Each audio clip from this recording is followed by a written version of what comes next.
Ok, buenas tardes a todos los que me escuchan el día de hoy. El día de hoy, bueno, vamos a tocar un tema que para nosotros como hematólogos y los oncólogos también es muy importante, que es el manejo de las complicaciones hemato-oncológicas. Bueno, yo soy la doctora Ana Cook, trabajo en el complejo hospitalario y en la clínica CHO. Debido al aumento de la incidencia de neoplasias en general, es importante que todo personal de atención primaria y de urgencias sea capaz de reconocer y tratar rápida y efectivamente las complicaciones asociadas al diagnóstico y tratamiento hemato-oncológico. Y es para esto que vamos a dar esta charla para refrescar estos conceptos. Las complicaciones hemato-oncológicas son múltiples. Esta es una lista de todas las complicaciones que nosotros podríamos tener tratando a pacientes hemato-oncológicos. Y no nos va a dar el tiempo para tocar cada una de estas, pero bueno, voy a hablar de las que están aquí subrayadas en esta charla. Empezando con las complicaciones metabólicas, voy a hablarles acerca de la hipercalcemia y el síndrome de lisis tumoral. Empezamos con un caso clínico. Tenemos a un masculino de 60 años con diagnóstico reciente de mieloma múltiple, que fue previamente tratado con esquema tipo BTD. Acude ahora con dolor lumbar progresivo, que es incapacitante. Hace 2 días pobre apetito, mucha fatiga, cefalea y visión borrosa. Cuando se solicitan los laboratorios en el cuarto de urgencia, nos reportan una hemoglobina de 10.5, creatinina en 2 con una tasa de filtración glomerular de 50, un BUN en 60, calcio en 13. No sé si están habilitados los micrófonos para que los participantes hablen. Se pueden habilitar, doctora, cuando usted diga. Bueno, ahorita, porque les quería hacer esta pregunta. ¿Cuáles urgencias hemato-oncológicas pueden mencionar en este paciente? Y al menos les puedo decir que hay 3. ¿Y qué tratamiento alguno podría decir que se puede iniciar? Si alguien me puede contestar alguna urgencia hemato-oncológica.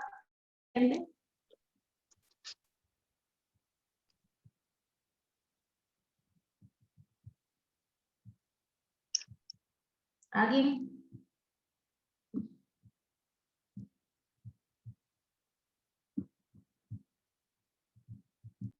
Si desean, también puede levantar la manito y se le para las preguntas.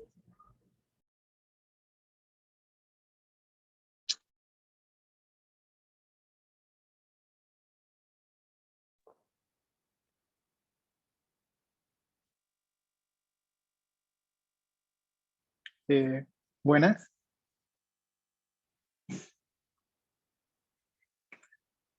Bueno, soy el doctor Cisneros de Panama Clinic. Creo que puede tener 1, hipercalcemia, 2, lesión renal aguda y 3, encefalopatía urémica. Sí, son 3 posibilidades, es correcto. Pero también tenemos que tomar en cuenta que en un paciente con mieloma múltiple pueden haber plasmocitomas lumbares y ese dolor lumbar progresivo incapacitante puede estar asociado a una compresión medular. Y el hecho de tener cefalea y visión borrosa con un componente de proteínas en el mieloma múltiple, también debemos tener en cuenta la presencia de aumento de la viscosidad sanguínea, ¿no? Entonces, esas son cosas que tenemos que sospecharlas para poder abordarlas en estos pacientes.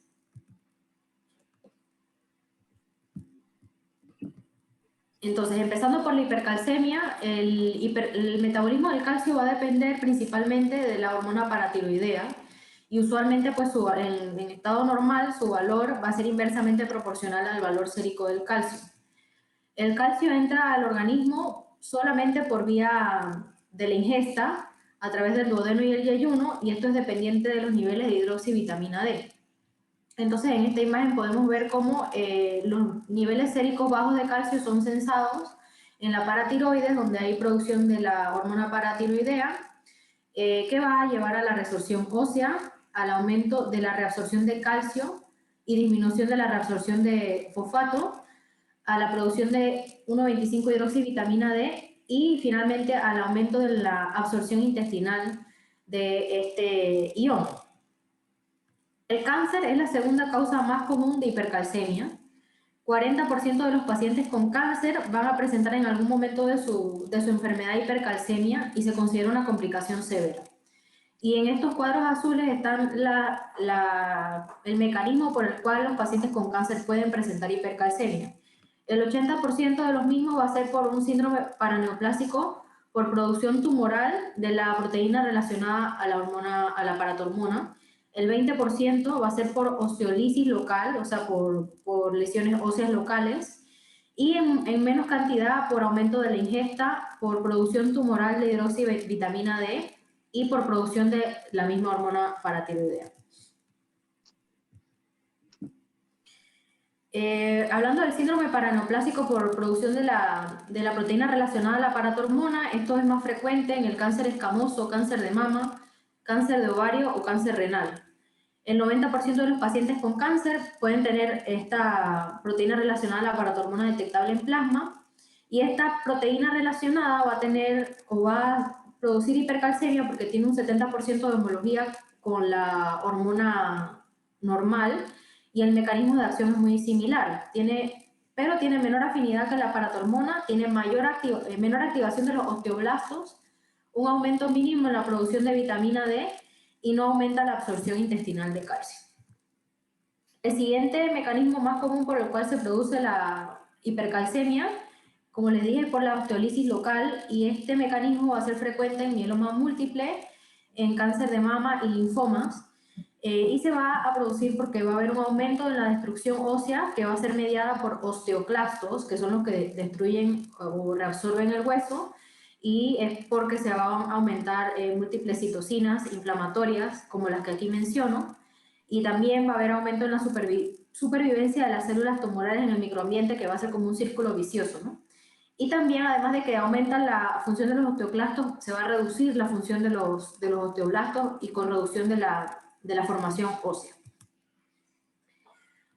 Los síntomas que vamos a ver en estos pacientes que presentan hipercalcemia son múltiples. Los neurológicos son frecuentes: debilidad muscular, fatiga, hiporreflexia, apatía, letargo. Los cardiovasculares, donde vamos a observar un acortamiento en el QT, ondas T amplias, alteraciones en el segmento ST, bradirritmias. En la parte gastrointestinal podemos ver al paciente con náusea, anorexia, vómito, constipación, ilio, esto es frecuente también.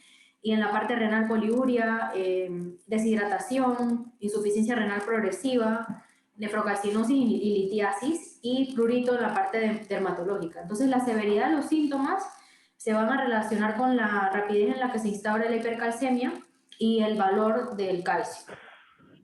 Para su diagnóstico tenemos que medir el calcio, ¿no? Y preferiblemente el calcio sérico, y si podemos iónico, pues mejor. Debemos recordar que el calcio, cuando se mide en suero, pues debemos corregirlo con el valor de la albúmina, con esta fórmula, aunque algunos laboratorios ya nos reportan el calcio corregido en el laboratorio. Y si no tenemos muy claro cuál es la fisiopatología o la causa de la hipercalcemia, la medición de la hormona paratiroidea nos puede ayudar a llegar al diagnóstico. Pero si estamos pensando que es una hipercalcemia maligna, pues basta con medir el calcio para saber que esto hay que manejarlo, ¿no? Y tenemos que tomar electrocardiograma en todos los pacientes con hipercalcemia por los síntomas cardíacos que mencioné previamente. El tratamiento pues debe ser establecido de manera urgente y de acuerdo al requerimiento de tratamiento de cada paciente. O sea que si tal vez estamos ante un paciente en manejo paliativo, podemos manejarlo de manera un poco más conservadora, ¿no? Pero si estamos ante un paciente en tratamiento activo, tenemos que ser más agresivos con el manejo. En resumen, esta tabla pues nos resume el tratamiento que debemos darle a un paciente con hipercalcemia. Podemos ofrecer solución salina normal, un bolo de 1 a 2 litros en la primera hora, hasta euvolemia, y luego 100 a 150 mililitros por hora. Esto debe ser el tratamiento inicial ya que la mayoría de los pacientes se van a encontrar deshidratados y obviamente tenemos que considerar el estado cardiovascular para el goteo o la velocidad de infusión de la solución salina. La calcitonina también es un tratamiento recomendado, pero esto pues no está disponible en nuestro medio. La ventaja es que tiene un rápido inicio de acción, no requiere ajuste renal, inhibe los osteoclastos, aumenta la excreción urinaria de calcio, aunque puede producirse taquifilaxis, que es como la resistencia al medicamento luego de aplicada varias dosis. El siguiente medicamento que podríamos utilizar es el ácido zoledrónico o Someta, a una dosis de 4 miligramos en 15 a 30 minutos, pero la desventaja de este medicamento es que debe llevar un ajuste renal y tarda 2 a 3 días en tener un efecto completo en el nivel del calcio. Entonces, pues el paciente del cual estamos hablando es un medicamento que se tendría que usar con mucho cuidado y si se utiliza, usarlo con el ajuste renal que se necesita. El pamidronato pues tiene también un efecto similar al ácido zoledrónico, lo mismo, tarda 2 a 3 días en tener efecto. La furosemida, este diurético lo podemos utilizar en pacientes que se encuentran hipervolémicos, por lo cual hay que tener mucho cuidado, ¿no?, cuando lo administramos, solo en los pacientes hipervolémicos y tener cuidado en no darlo en pacientes que se encuentran deshidratados. Otro medicamento que usamos muy frecuentemente, sobre todo en hematología, es el uso de los esteroides. Los esteroides que tenemos disponibles para tratar la hipercalcemia son la prednisona, 60 miligramos oral cada día, la dexametasona, que en el caso particular del mieloma se puede dar 40 miligramos intravenosos cada día por 4 días, por 3 dosis, o sea, 3 cursos de 4 días, y la hidrocortisona, 100 miligramos IV cada 6 horas. El denosumab también es pues, un tratamiento para la hipercalcemia. La ventaja es que es seguro en falla renal, pero nos podemos ir al extremo y causar hipocalcemia. El Cinacalcet, cuando hay una hipercalcemia secundaria a producción de hormona paratiroidea. Y el último recurso es la hemodiálisis, en caso de que el paciente sea refractario a todos los tratamientos de manejo de hipercalcemia que estamos dando. Y obviamente si estamos ante un paciente con alguna neoplasia, pues el tratamiento dirigido para esa neoplasia es lo que realmente va a resolver la hipercalcemia en estos pacientes, ¿no? Estos manejos que estamos hablando aquí sería el abordaje inicial y tratamiento de urgencias. Continuando con la charla, pues otro caso clínico. Este es un joven de 23 años con diagnóstico de leucemia linfoblástica aguda B. A su presentación a urgencias tiene 160.000 glóbulos blancos, 90% de blastos, neutrófilos en 450, 7.5 de hemoglobina, 10.000 plaquetas, tiene electrolitos y creatinina normal, ácido úrico en 11, LDH elevada. Y se planea el ingreso a través de urgencias para iniciar quimioterapia de inducción. Entonces, ¿alguien me puede decir si este paciente tiene ya con estos valores lisis tumoral o tiene riesgo de lisis tumoral?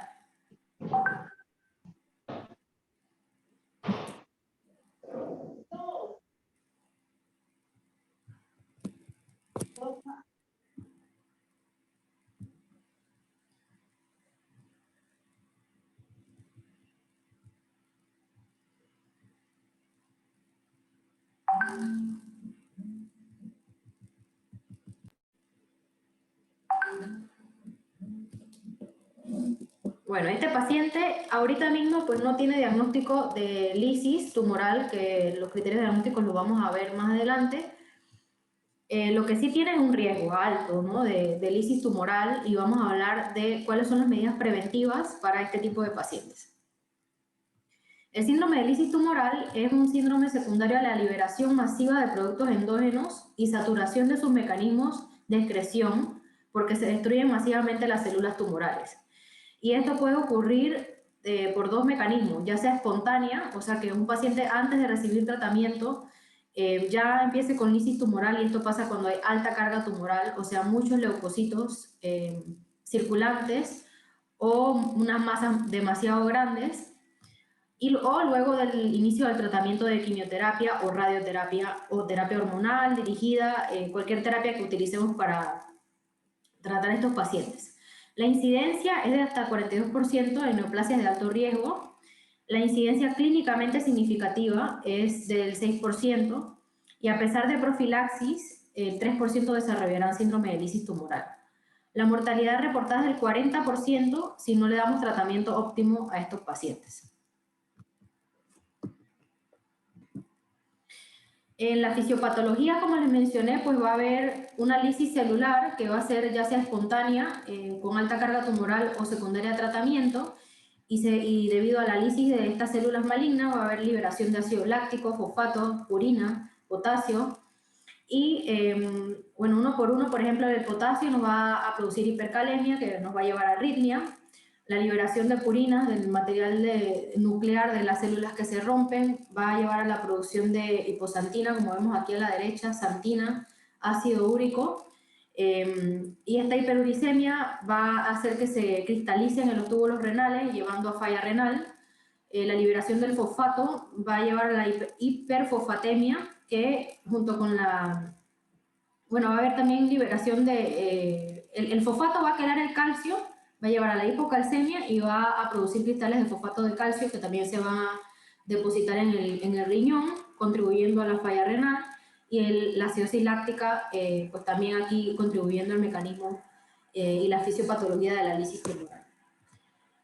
Entonces, pues la manifestación de la hipercalemia, se va a manifestar a las 6 a 72 horas de iniciado el tratamiento. Puede haber debilidad muscular, parestesias, parálisis, alteraciones en el electrocardiograma y arritmias ventriculares. La hiperfosfatemia, el inicio de la misma va a ser 24 a 48 horas después de iniciado el tratamiento. El paciente puede tener debilidad, calambres, disminución en el estado de alerta y también presentar arritmias como la taquicardia ventricular polimorfa.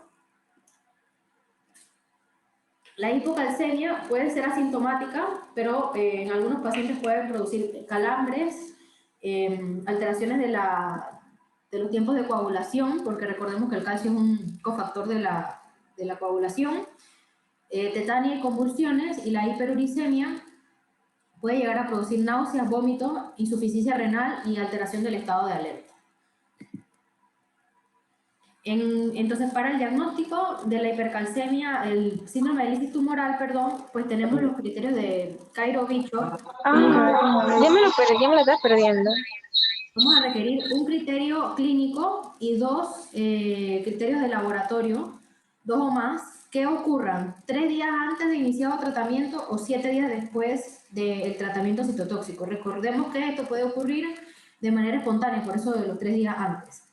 Y los laboratorios que debemos medir son, bueno, el ácido úrico, más de 8, un 25% de incremento desde el basal, potasio más de 6, fósforo más de 4.5 y la hipocalcemia menos de 7. Y de los criterios clínicos tenemos la presencia, pues, de los criterios del laboratorio más la falla renal, la arritmia cardíaca, convulsiones o muerte súbita. Y debemos poder identificar cuando nos llegan nuestros pacientes si el riesgo parálisis tumoral es alto, intermedio o bajo. Y para eso les traigo esta tabla donde vamos a clasificar a nuestro paciente de acuerdo al tumor y su riesgo de lisis, y vamos a instaurar la profilaxis apropiada, como vemos aquí a la derecha. Entonces, nuestro paciente del caso clínico, que es un paciente con una leucemia linfoblástica aguda, que tiene más de 100.000 glóbulos blancos circulando y una LDH más de 2 veces el nivel superior de la normalidad, es un paciente con alto riesgo de lisis tumoral. Y aunque no lo presenta actualmente por los criterios de Cairo-Bishop, es un paciente que debemos instaurar profilaxis. Entonces, tenemos que hidratar al paciente con 3 litros metro cuadrado por día. Debemos monitorizar sus laboratorios, incluyendo los valores de electrolitos que mencioné anteriormente, calcio, fósforo, el ácido úrico, la función renal, el potasio, y esto idealmente debe realizarse cada 6 a 8 horas cuando estamos en tratamiento inicial activo. Y el uso de rasburicasa, idealmente en el paciente que sea de alto riesgo, pero pues en nuestro medio la mayoría de las veces usamos allopurinol ante la ausencia de rasburicasa. Bueno, vamos a entrar entonces al tratamiento dirigido a cada una de las alteraciones que vemos en el síndrome de lisis tumoral. En los pacientes que presentan falla renal e hipovolemia, la hidratación se tiene que instaurar rápidamente para mantener una diuresis de 80 a 100 cc por hora, siempre teniendo en cuenta aquellos pacientes con problemas cardiovasculares que no toleren esta hidratación intensa. Y si la insuficiencia renal progresa y no mejora, pues la diálisis es una opción para estos pacientes.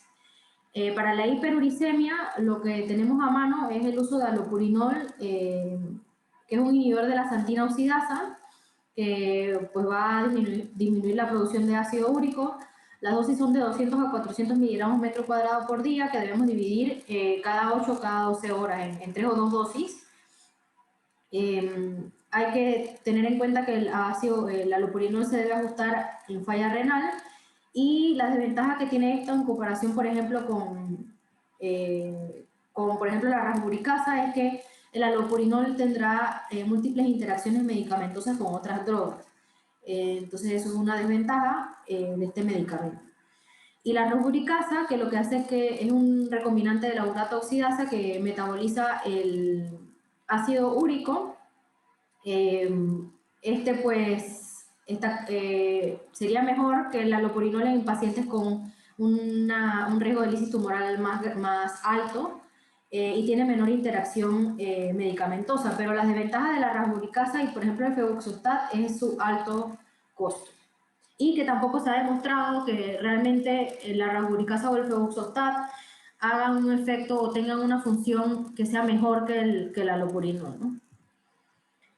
En el caso de la hiperfosfatemia, pues vamos a poder utilizar medicamentos que quelen el fosfato, como el hidróxido de aluminio, y si esto no responde la diálisis, para el aumento del potasio, podemos utilizar insulina, IV, dextrosa al 50%, 50 a 100 mililitros IV, gluconato de calcio, pero tenemos que tener cuidado en usar esto, sobre todo, bueno, darlo cuando hay arritmias y cambios electrocardiográficos.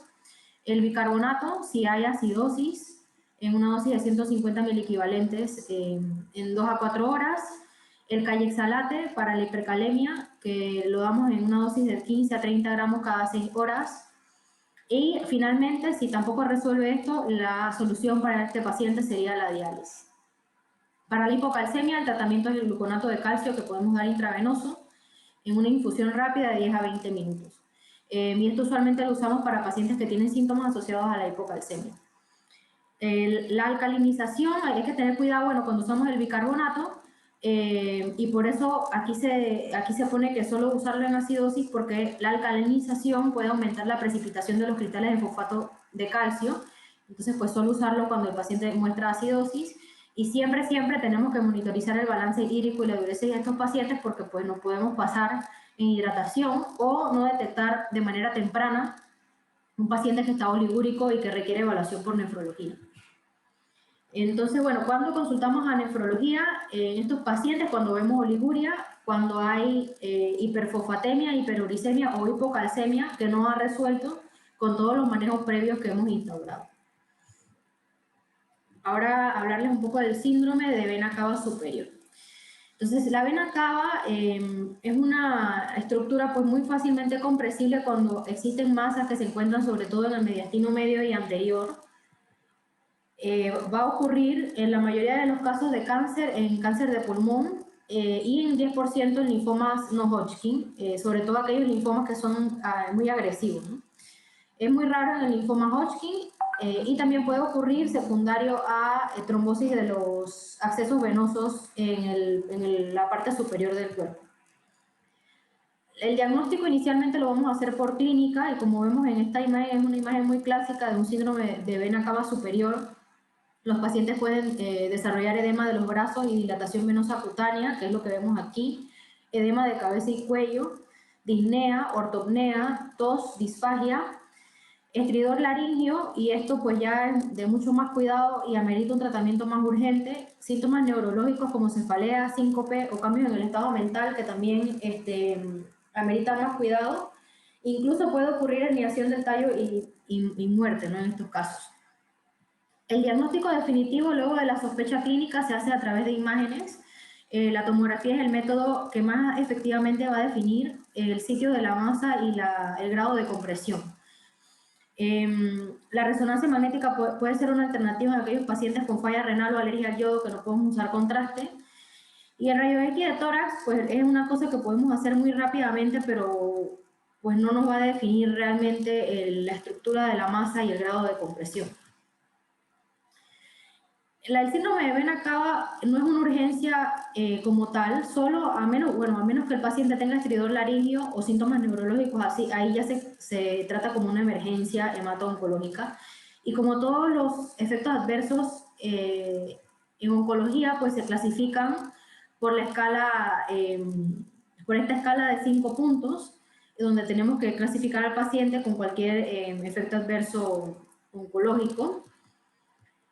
Y el tratamiento, usualmente, como les digo, usualmente los síndromes de vena cava nos permiten, nos dan un tiempo para poder establecer un diagnóstico adecuado. Si es un paciente de primera vez que no conocemos su diagnóstico, vamos a tener un poco de tiempo para poder hacer biopsias o imágenes siempre que el paciente no tenga síntomas neurológicos o estridor laringio. Debemos darle oxígeno suplementario, elevar su respaldo. Tenemos que tener cuidado con el uso bueno, podemos usar diuréticos, pero un uso cuidadoso pues para no deshidratar al paciente, y en el caso de que tenga un tumor sensible a esteroides, utilizarlo. En el caso de los linfomas, por ejemplo, podemos utilizar esteroides para reducción de masa. Pero esto es muy importante no usarlo si no tenemos un diagnóstico del mismo, porque si usamos esteroides en masas que no tienen biopsia, pues podemos alterar los resultados de la misma.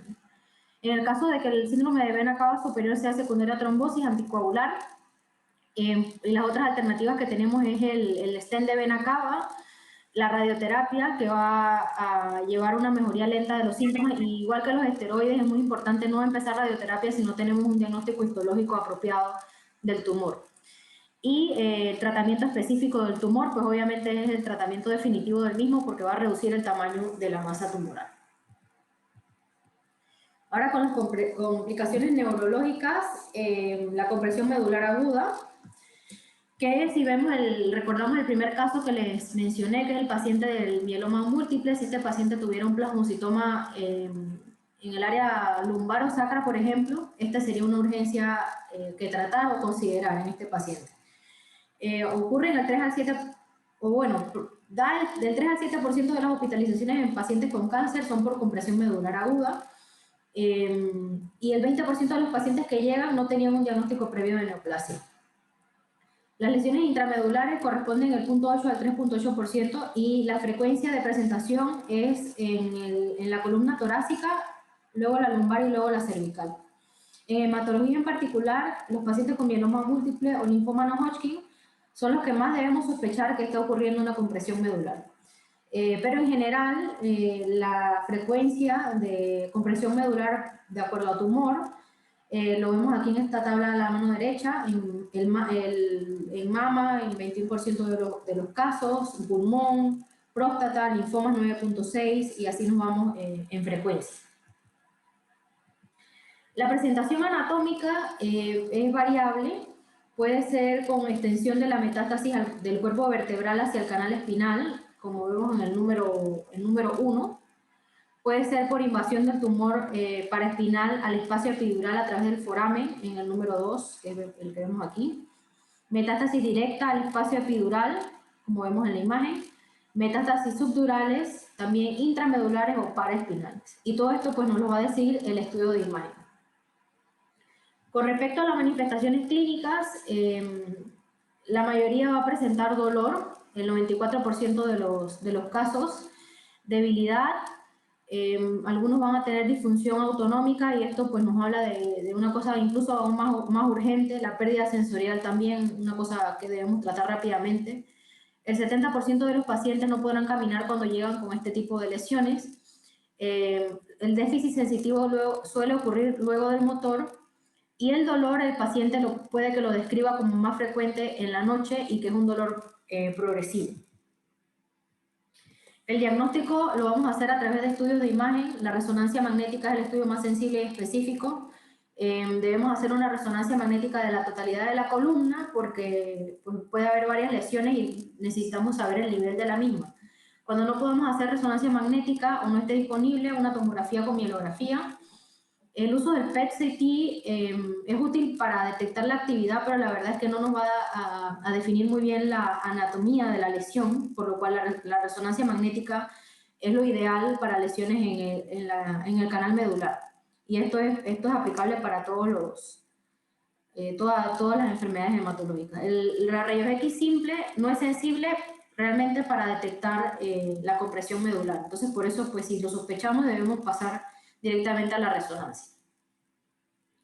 El tratamiento, pues debemos iniciarlo de manera urgente para poder conservar la funcionalidad. Entre más nos demoramos en tratar una compresión medular, más permanentes van a ser los daños neurológicos en el paciente. Estos tratamientos que son basados en estudios retrospectivos, podemos utilizar nuevamente los esteroides, sobre todo en aquellos tumores sensibles a esteroides. Dexametasona 10 miligramos IV en bolo y luego 4 miligramos IV cada 6 horas. Radioterapia en aquellos tumores que son radiosensibles. Y todo paciente que tengamos sospecha de compresión medular debe ser evaluado por neurocirugía o ortopedia de columna, porque debe considerarse cirugía descompresiva en todos los pacientes. En caso de que el paciente esté encamado y sus cuentas sanguíneas lo permitan, hay que hacer anticoagulación profiláctica y finalmente pues, ortosis espinal luego de reparada o la lesión, ¿no? Y las metas del tratamiento deben ser controlar el dolor, evitar las complicaciones a largo plazo neurológicas para este paciente, preservar o mejorar el funcionamiento neurológico y, como siempre, pues darle un tratamiento dirigido a la masa o tumor que esté produciendo esta compresión. Ahora, hablar un poco de dos complicaciones hematológicas que son el síndrome de hiperviscosidad y leucostasis. Estas complicaciones están presentes, o bueno, ambos pacientes que mencionamos en los casos clínicos tienen riesgo para las mismas. El síndrome de hiperviscosidad, sobre todo en el primer caso del paciente del mieloma múltiple, y la leucostasis en el segundo caso del paciente con la leucemia linfoblástica aguda. El síndrome de hiperviscosidad es una consecuencia del incremento de la viscosidad sanguínea, secundario usualmente a las disproteinemias. Y en el caso hematológico va a ser muy frecuente en la macroglobulinemia de Waldenström y el mieloma múltiple. Normalmente lo que determina la viscosidad sanguínea es el hematocrito y un menor papel lo van a tener las proteínas circulantes en el plasma. En el síndrome de hiperviscosidad, pues lo más frecuente es que sea por producción anormal de proteínas IgM, que es un pentámero y va a ser intravascular, aunque otras inmunoglobulinas pueden producirlo, pero en menos frecuencia. Y lo que ocurre es que incrementa la presión osmótica y una resistencia mecánica al flujo sanguíneo. La viscosidad normal pues, se mide en una unidad que se llama centipoise o centipoise. Lo normal es de 1.2 a 1.8 y los síntomas de la hiperviscosidad se notan en el paciente cuando esta viscosidad sube de 4 o centipoise. En pacientes con macroglobulinemia de Waldenström, un tercio no tendrá síntomas, incluso con viscosidades muy elevadas, pero obviamente pues, el riesgo va aumentando a mayor producción de la paraproteína, o sea, entre más valor de inmunoglobulinas tenemos, pues más riesgo habrá de síndrome de hiperviscosidad. Y los síntomas que vamos a poder observar en el paciente son cefalea, mareo, convulsiones, vértigo, tinnitus, visión borrosa, diplopia, estos cambios retinianos que nos van a hacer, bueno, será muy importante la evaluación del fondo de ojo por el oftalmólogo. El paciente también puede tener hemorragia gingival o epistaxis, falta de aire. Entonces, estos son síntomas muy clásicos de la hiperviscosidad. El diagnóstico lo vamos a hacer por la historia clínica y el examen físico. Idealmente debemos poder medir la viscosidad sanguínea en los centros donde esté presente esta posibilidad. En el caso de los pacientes, por ejemplo, con mieloma múltiple, la evaluación del prótesis de sangre periférica nos va a demostrar el rouleau, que es el apilamiento de los glóbulos rojos. Y bueno, debemos cuantificar las inmunoglobulinas para ver ante qué valor de inmunoglobulina estamos. Y la evaluación del fondo de ojo por el oftalmólogo pues muy útil y vamos a ver imágenes como esta con venas retinianas tortuosas, hemorragias intrarretinianas e infartos. El tratamiento ideal es la plasmaféresis, es el método más rápido y efectivo para el control de los síntomas. Se hacen plasmaféresis de 1 a 1.5 volúmenes plasmáticos con reemplazo con albúmina, y usualmente cuando tenemos pacientes con hiperviscosidad por IgM, 1 a 2 sesiones van a ser suficientes para la mejoría de los síntomas. Si no tenemos esta alternativa de manera rápida, podemos intentar flebotomías de 1 a 2 paquetes globulares, pues siempre considerando el nivel de hemoglobina que tenga el paciente. Hidratar al paciente con solución salina y considerar diuréticos de base en algunos casos. Obviamente tratar la enfermedad de base es lo que va a resolver de manera definitiva el problema, y debemos evitar la transfusión de glóbulos rojos en estos pacientes mientras se encuentren con estos valores muy elevados de inmunoglobulinas, porque vamos a empeorar los síntomas de hiperviscosidad. Ahora, la hiperleucocitosis y leucoestasis ocurre más frecuentemente en las leucemias agudas, el 5 al 13% en las mieloides, 10 al 30% en las linfoides, y se define con una cuenta de más de 100.000 leucocitos, pero incluso en el caso de las leucemias agudas pueden ocurrir los síntomas antes. Y llama la atención que, por ejemplo, si nos encontramos ante un paciente con leucemia mieloide crónica, por ejemplo, de reciente diagnóstico, va a tener valores de leucocitos mucho más elevados y no va a presentar síntomas de leucoestasis. Los factores de riesgo son edades muy pequeñas, sexo masculino, tener leucemias mieloides agudas de tipo M4 o M5, monocítica, rearreglos de 11q23 y cromosoma Filadelfia, y sin tratamiento la mortalidad puede alcanzar hasta un 40%. El tratamiento, bueno, el diagnóstico va a ser por los datos de laboratorio, y los signos y síntomas van a ser los mismos que vimos en la tabla de la hiperviscosidad. Debemos evitar las transfusiones en estos pacientes o realizarlas si son necesarias solo luego de la leucoaféresis. No está muy claro el efecto de la leucoaféresis en la mortalidad temprana. Bueno, también se hace 1.5 a 2 volúmenes sanguíneos, reemplazo con albúmina, cristaloides o plasma. Debemos hidratar a este paciente, e idealmente pues debemos iniciar un tratamiento pues dirigido a la enfermedad de base que lleve a un descenso rápido de la cuenta de glóbulos blancos, ya sea con la quimioterapia que esté planeada de inducción, y si no tenemos tiempo para integrarla rápidamente con citorreductores como la hidroxiurea o la citarabina. Y para finalizar esta charla, les quiero hablar un poquito acerca de la extravasación.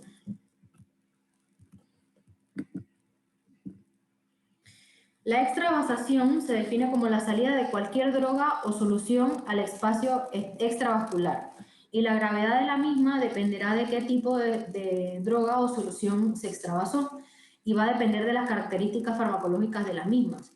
Medicamentos que tengan pHs u osmolaridad que están en los extremos bajos o altos son los que mayor daño tisular van a producir. Y se van a clasificar en dos tipos: aquellos medicamentos o soluciones vesicantes y los irritantes. Tenemos que tener mucho cuidado con los vesicantes, porque los vesicantes van a producir a la larga necrosis con ampollas y daño tisular profundo, mientras que los irritantes usualmente es inflamación y la necrosis es rara.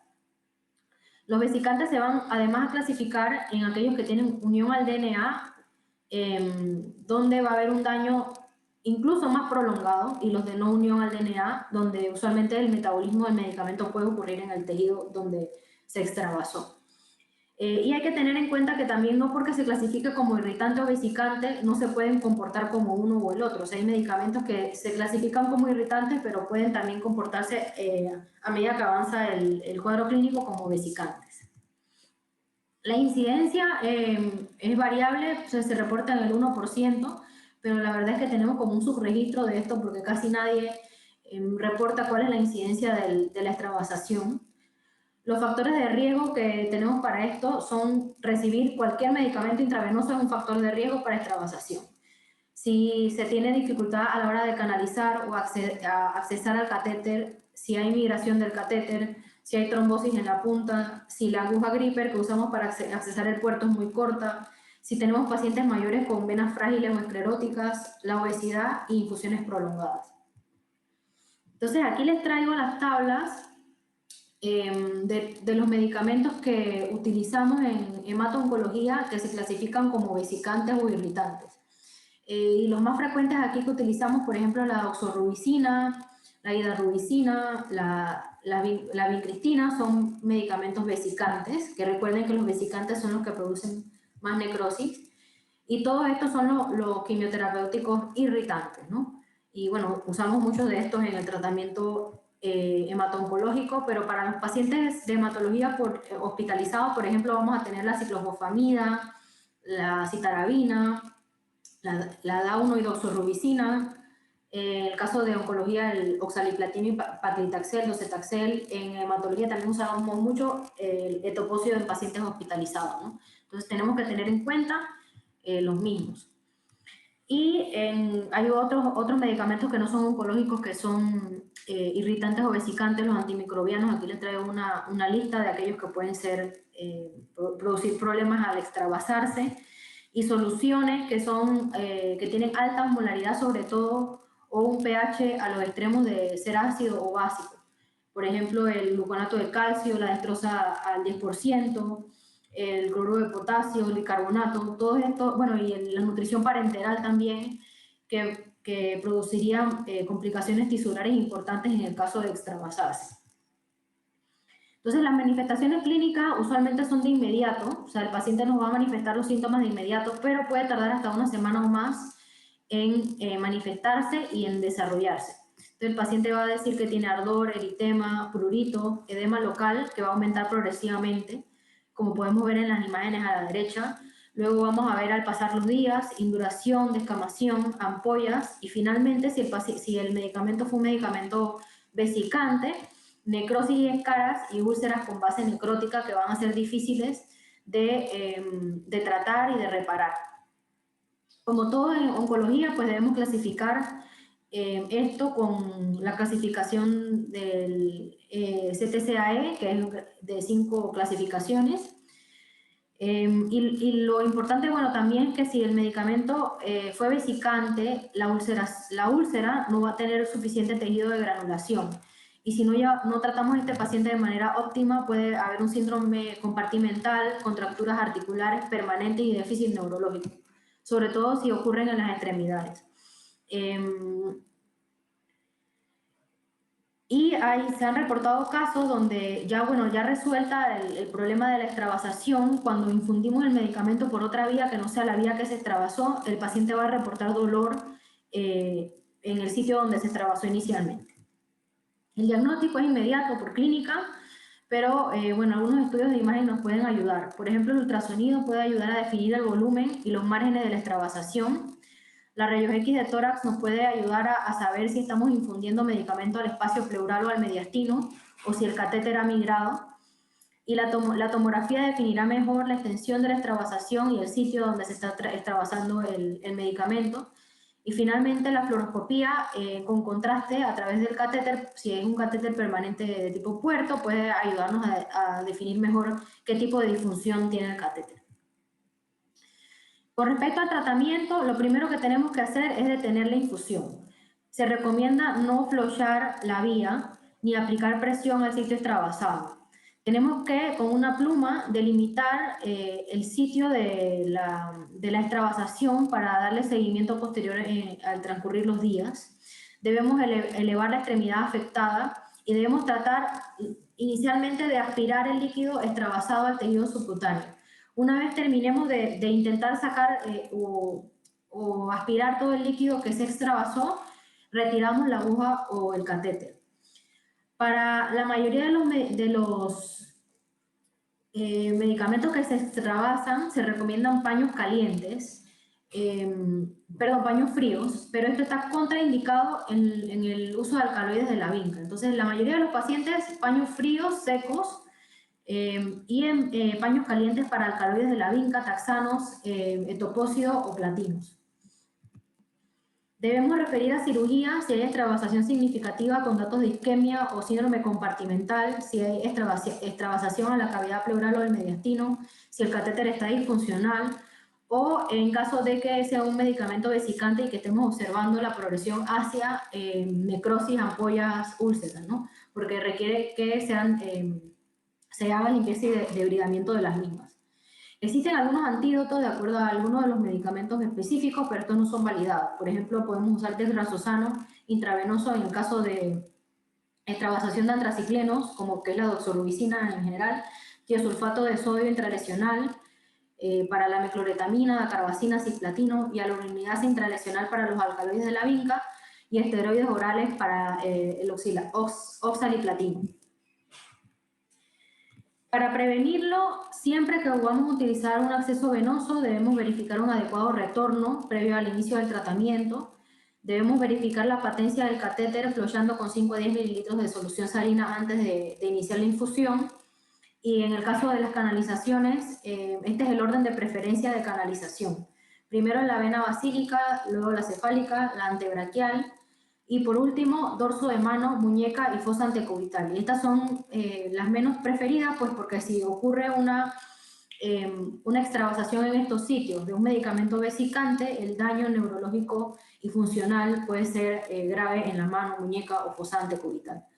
Debemos evitar canalizar a los pacientes en zonas que fueron previamente irradiadas y siempre debemos orientar al paciente sobre los datos de alarma para que ellos nos orienten con respecto al dolor, la presencia de ampollas y podemos actuar pues rápidamente en estos casos.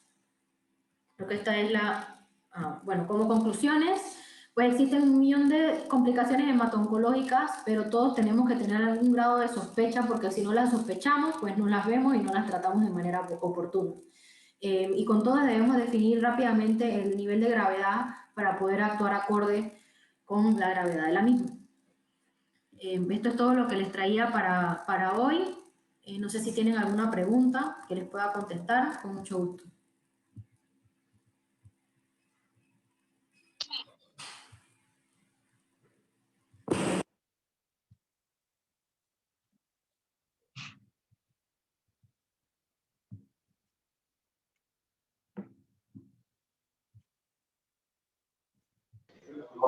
Buenas, una consulta. En el caso de que no contemos con dexametasona en los pacientes que presenten compresión medular, ¿se puede colocar algún otro esteroide de manera alternativa?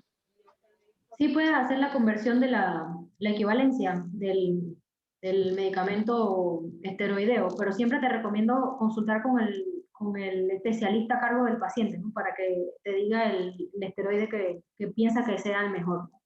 Pero puedes hacer equivalencia con hidrocortisona o prednisona. Ah, listo, gracias, doctora.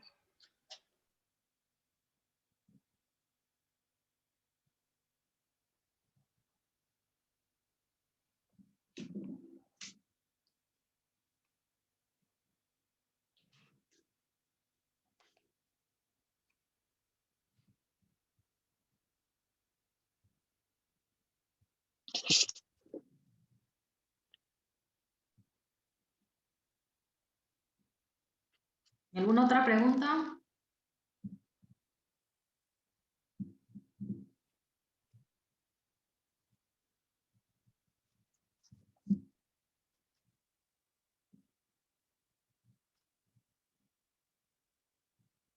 Ok, bueno, si no hay más preguntas, igual estoy a la orden allí cuando pase por las salas de Panama Clinic, por cualquier consulta que tengan al respecto de estas urgencias y su tratamiento. Muchas gracias a todos por su atención. Buenas tardes.